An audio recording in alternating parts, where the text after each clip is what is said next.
maanta waa maalin ka maqraati kacaysa taariikhda faca weyn ee ku duugan ciidanka booliska Soomaaliyeed oo u dabaaldegaya sanad guuradii 7aad ee ka soo wareegta curashadii ciidanka booliska Soomaaliyeed maanta oo kale 20 Diseembar 1943 inkastoo sanad walba maanta oo kale la weyneeyo ayaa haddana maanta waxa ay xambaarsan tahay ahmiyad gooniya aniga ku hadlaya magaca saraakiisha booliska saraakiil xigeenka dableyda iyo dhammaan xaasaska ciidanka booliska waxaan hambaliyo iyo bogaadin u dirayaa dhammaan xubnaha ciidanka booliska iyo qoysaskooda oo runtii aan ugu hambaliyanayo sanad guurada 7aad ee ka soo wareegtay asaaska ciidanka booliska Soomaaliyeed kuna aadanayd 1943 oo waqti dheer laga joogo anigoo u hambalyeynaya sanad guurada waxaan mar fursadan uga faa'iideysanayaa sidoo kale inaan ugu hambalyeeyo shacbiga Soomaaliyeed oo booliska kala shaqeeya dhinaca amniga iskaashi nala sameeyay ciidanka booliska Soomaaliyeed si ay u gutaan waajibaadkooda qaran dalkana loo nabadeeyo ummadda Soomaaliyeed waxaan leeyahay hambalyo waxaan Ilaahay u rajaynayaa sanadkan sanadkiisa in Ilaahay uu ku gaarsiiyo barwaaqo iyo nabadgelyo aniga waa taliyaha qaybta guud ee booliska gobolka Banaadir ahna afayeenka ciidamada nabadgelyada iyo amniga qaranka waxaan halkan hambalyo iyo bogaadin uga dirayaa dhammaan aniga oo ku hadlaya magaca taliyaha xigeenka sareeyaasha saraakiisha kormeerayaasha alifleyda iyo dableyda iyo kaygaba aan halkan bogaadin uga dirayaa dhammaan xubnaha ciidanka booliska iyo qoysaskooda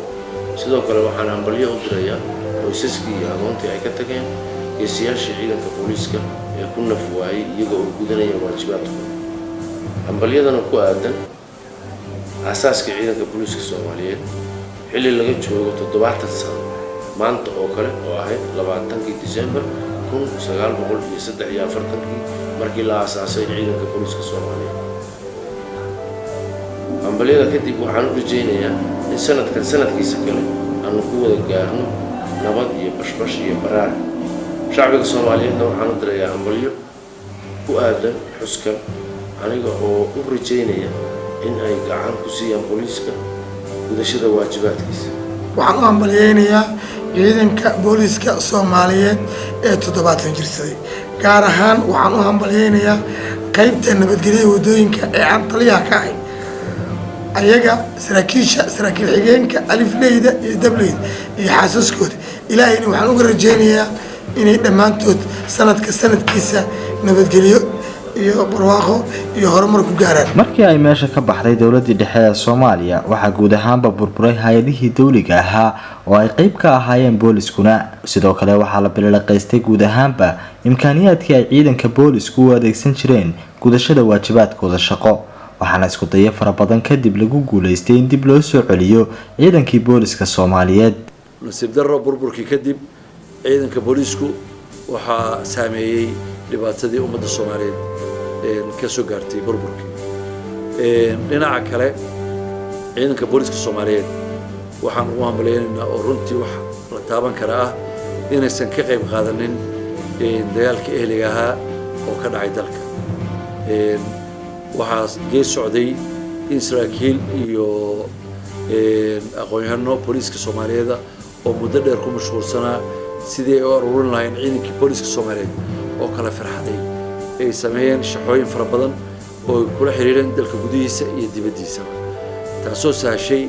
in ciidanka Soomaaliyeed dib la isugu yeero ciidankii booliska Soomaaliyeed dib la isugu yeero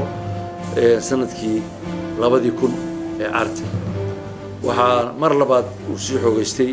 sanadkii 2005 waxaa intaas oo dhan runtii isku taxallujinayay saraakiil iyo mas'uuliyiin qaran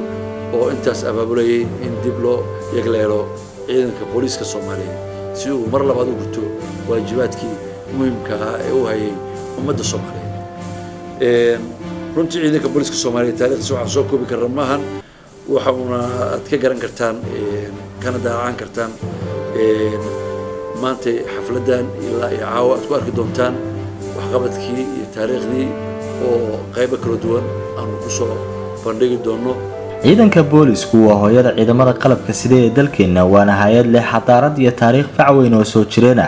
sidoo kale waa ciidan ku soo shaqeeyay marxalad gobonimo doona iyo gobonimo taam ah intaba waxaana ujeedooyinka loo aasaasay ciidanka booliska Soomaaliyeed ka mid ahaa ilaalinta shuruucda dalka difaaca hay'adaha qaranka badbaadada nafta iyo hantida muwaadinka ka hortagga iyo ka dabatagga dambiyada iyo horkeenida garsoorka ilaalinta cashuurta iyo dhaqaalaha dalka iyo ka qayb qaadashada qorshaha difaaca dalka.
وين ciidamada qalabka sida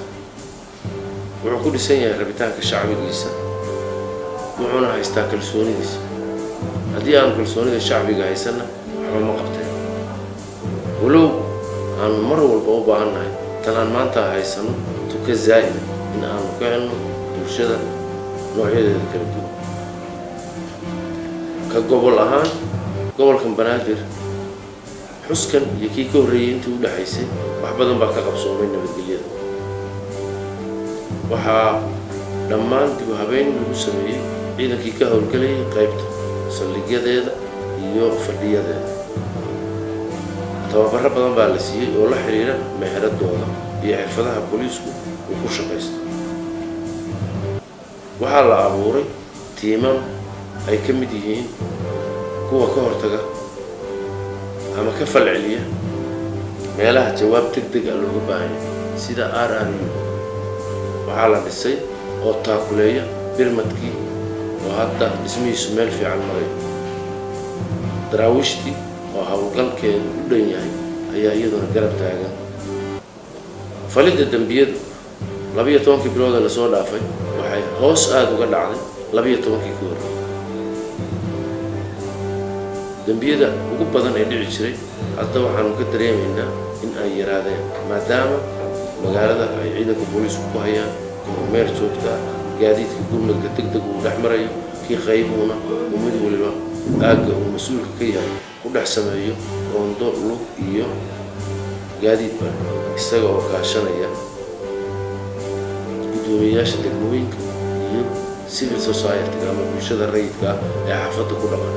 oo kala yaqaan cid kasta oo lala kulmo marka la tuumo sanadkan ayaa uu ahaa ciidanka booliska Soomaaliyeed waa cusub oo u bariyay marka la barbar dhigo sanadihii ugu dambeeyay aynu ka soo gudubnay waxaana uu ku talaabsaday ciidanka boolisku horumarro ballaaran oo aynu ka xusi karno dib u habeynta iyo tayeynta ciidanka booliska sugidda amniga caasimadda la wareegidda iyo dayactirida xarumihii hore ee boolisku u lahaa xoojinta wada shaqeynta booliska iyo bulshada iyo dib uga mid noqoshada xubinnimada booliska caalamka ee Interpolka waxqabadka runtii boolisku waa farabadan yahay wax la soo koobi karana maahan waxaan rabaa inaan wax ka taataabto waxyaabaha runtii boolisku u qabtay oo ay gacan ka geysteen dhismaha iyo dib u habeynta ciidanka booliiska walow mas-uuliyiinta qaranku ay gacan weyn naga siiyeen taabagelinta dhismayaal fara badan iyo waxqabad fara badan oo runtii noo suurtagalay waxaan soo koobayaa si kooban uga hadlayaa noocyada iyo qaababka hadda aan qabanay iyo mustaqbalka waxaan rabno inaan qabanno waxaa la sameeyey tababaro lagu sameeyey dalka gudihiisa caadiyan waxay ahaan jirtay muddooyinkii dambe in tababarada aqooneed oo booliiska oo aas-aasiga ah loo aado dalka dibaddiisa haddase waxaanu go'aansanay in 90% lagu sameeyo dalka gudihiisa taasoo keentay in ay ciidanka waajib gudashadoodu ay runtii aad u sahlanaato fahmidda waxbarashadoodu ay aad u sahlanaato luuqadda wax ku baranayaan ay tahay luuqadoodii una sahlanayd waxaanu gudaha ku sameynay 11 koorso oo ay ka faa'iideysteen 2614 xubnood dibadda waxaa aaday 8 koorso waxaa ayaguna u baxay 340 waxaa sidoo kale mashaariic dhismo laga fuliyey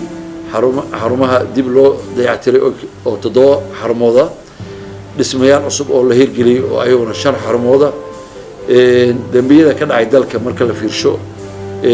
waxa uu gaarayaa 1689 dacwadood oo isugu jira dil kufsi burcadnimo iyo wixii la mid ah iyo dunuub kala duwan shilalka wadooyinka ka dhacay muddadii sanadka ahayd tirakoobka guud wuxuu gaarayaa 1197 kiis waxaa ku geeriyooday 8 qof waxaa ku dhaawacmay 197 waxaa dhaawac fudud ka soo gaaray 263 waxqabadka laanta miina baarista inta qarax ee bulshada laga badbaadiyey waxay gaarayaan 10906 dhacdo tirada iyo noocyada qarax ee dhacay waxay dhan yihiin 332 dhimashada ay sababeen qaraxyadaas waxay gaareen 464 dhaawac waxay ku gaareen dhammaantood 268 qof ka hubin qarax gaadiid iyo goobo shaki keenay oo ka mid yihiin suuqyo badan iyo goobo ganacsi iyo deegaano intaba oo gaaraya 624 dakhliga la soo xareeyay sanadkan wuxuu gaarayaa oo ay controleen ciidanka ilaalinta canshuuraha 54 milyan 494 87 kun oo dollar gobolada dowladdu gacanta ku hayso oo laga hirgeliyey isgaarsiin raadiyaal booliis oo joogto ah oo runtii shaqeeya dibna ugu soo noqday hawada muddo 23 sano kadib aasaaska kooxda doonyaha booliiska oo ayadana ay u dambeysay 23 sano ka hor oo labadii kooxood ugu horeysay ee hadda dhameeyeen dhowaan aan rajaynayno in 6 kooxood oo kale aan kusoo darro oo ilaa iyo 10 aan gaarsiino ilaa iyo bisha 6aad waxaan xiriir la yeelanay xubinna ka mid noqonay Interpolka adduunka oo ah 190 dawladood oo ay ku midoobeen xafiiska la yiraahdo Interpol iyo xiriirka dibadda kuwaas oo ay ka dhaxayso xog waran iyo xog siin iyo wax wada qabsi iyo wada shaqeyn oo caalami ah oo adduunka ka dhaxeeya nasiibna maanta waxaan u yeelanay inaan soo gaarnay dawladdii madax banaaneed noqonay oo ka noqonay xubin joogto ah Interpol ee adduunka waxaan ka mid nahaa ururo badan oo ay ka kooban yihiin ururada yabko oo 12 dawladood geeska Afrika ururka la yiraahdo sabko oo isagana uu ka mid yahay 12 dawladood oo geeska Afrika oo ku wada kulanno waxaa jira waa ilaahay mahadiisa shirarkaas badankiisa waxaan uga qayb galnaa anagoo magaca Interpol oo Soomaaliyeed oo booliiskiisa ayaan u fadhiisanaa caalamkeena ayaa hor fadhiisanaa shirarka waana laga qadiriyey waana lagu soo dhaweeyey tusaale badan iyo talo badan waa ka geysanay bacdama aan oran karo burburkii khibrad badan baan ku yeelanay oo qaar adduunka uu u baahan yahay laftiisa inuu digniin ka helo talooyin badan baan ka dhibanay howlaha sugidda amniga ayaa si joogto ah uga socda guud ahaanba caasimadda Soomaaliya ee Muqdisho waxayna ciidamada boolisku ku howlan yihiin hadh iyo habeenba sugidda ammaanka bulshada Soomaaliyeed. Tiro wadareedyadii ugu dambeeyay ee la sameeyay ayaa sheegaya in ciidanka booliska Soomaaliyeed ay haatan kor u dhaafayaan 5,000 oo askari, waxayna xarumo gaaraya 19 saldhig ku leeyihiin guud ahaanba degmooyinka uu ka kooban yahay gobolkani Banaadir. sidoo kale waxay ciidamada boolisku ka howlgalaan gobolada kale ee ay ka taliso dowladda Soomaaliya.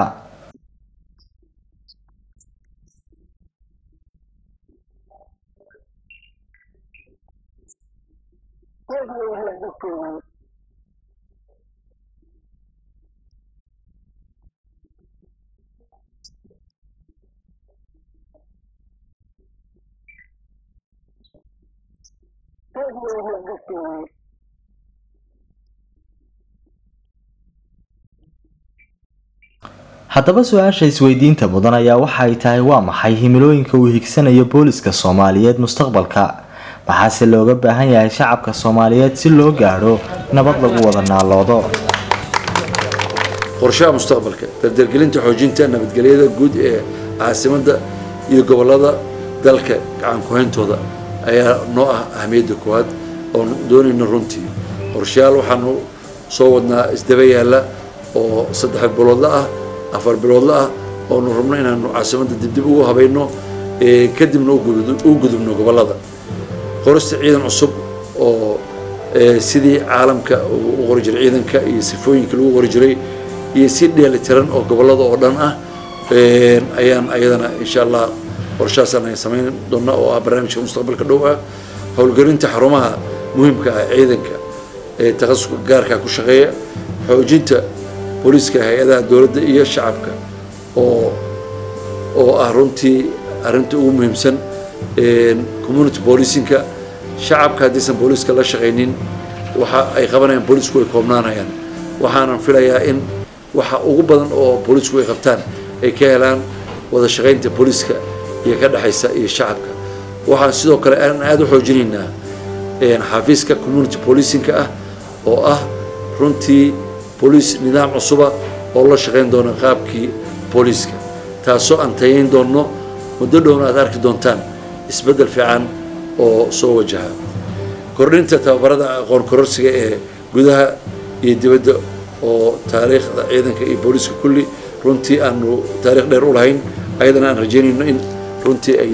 sii socdaan. xirfadda aqoonta boolisku mar walba kor loo qaado waxay miisaamaysaa in ay wax ka qabtaan bulshada dhacdooyinka iyo dunuubta shacbiga la soo gudboonaanaya, taasoo ku xiran hadba aqoonta sarkaalka iyo askarigu uu leeyahay inuu guto waajibaadkiisa. waxaan khudbadeeda kusoo koobayaa mahadcelin aan u soo jeedinayo madaxda sare qaranka sida joogtada ay noo saacidaan talooyinka ayna siiyaan. waxaan sidoo kale u mahadcelinayaa talisyada ciidanka xoogga dalka Soomaaliyeed iyo ciidanka nabad sugidda iyo ciidanka asluubta oo ayaguna runtii iskaashi amni aanu leenahay. waxaan sidoo kale u mahadcelinayaa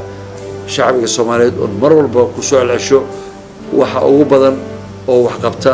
amniga adduunka waxaa mas'uulka ah shacabka. boolisku waa hay'ad ka shaqeysa, laakiin qof kasta oo muwaadin ah waxaa saaran mas'uuliyad khaasa oo khusaysa oo ah muwaadin kasta inuu mas'uul ka yahay wax kasta oo amniga dhibaato u geysanaya inuu wax ka qabto. runtii taasaan ku gaaray guulaha hadda aanu gaaray. waxaan rajaynaynaa inta yar ee hadda harsanna in shacabka Soomaaliyeed ay gacan ka geystaan. waxaan ummadda Soomaaliyeed ugu baaqaynaa 10 milyan oo ummadda Soomaaliyeed uma xayirnaanayso 2,000 oo qof oo nabad diidan. waan ka gudbaynaa. ummaddu waxay u sii socotaa horumar, ummaddu waxay u sii socotaa inay ka baxdo dhibaatada iyo mugdiga iyo rafaadka iyo dilka. waxaan sidoo kale aan aad iyo aad uga xunnahay dowlad ahaan dagaalada ay horanayaan kuwa nabadiidka ah ee ku soo gabanaya dadka deegaanada degan gobolada u dhow caasimadda ee shabeellooyinka iyo gobolka Hiiraan. waxaan ugu baaqaynaa ummadda iyo waxgaradka iyo shacbiga Soomaaliyeedba nabadda in laga shaqeeyo.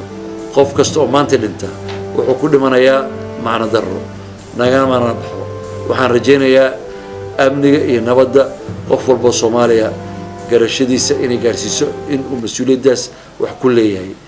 dadaaladan lixaadka leh ee ciidanka booliska Soomaaliyeed sanadkan ay u qaadeen dhanka horumarka ayaa waxay tusaale fiican u yihiin guulaha dhanka amniga ah ee dalka Soomaaliya oo muddooyin badan safka hore kaga jiray wadamada ugu qalalaasaha badan adduunka. waxaana dhammaanba dadaaladaasi barbar socday isku dayo ay dhagar qabayaashu ku doonayaan inay ku daadiyaan dhiigga ummadda Soomaaliyeed.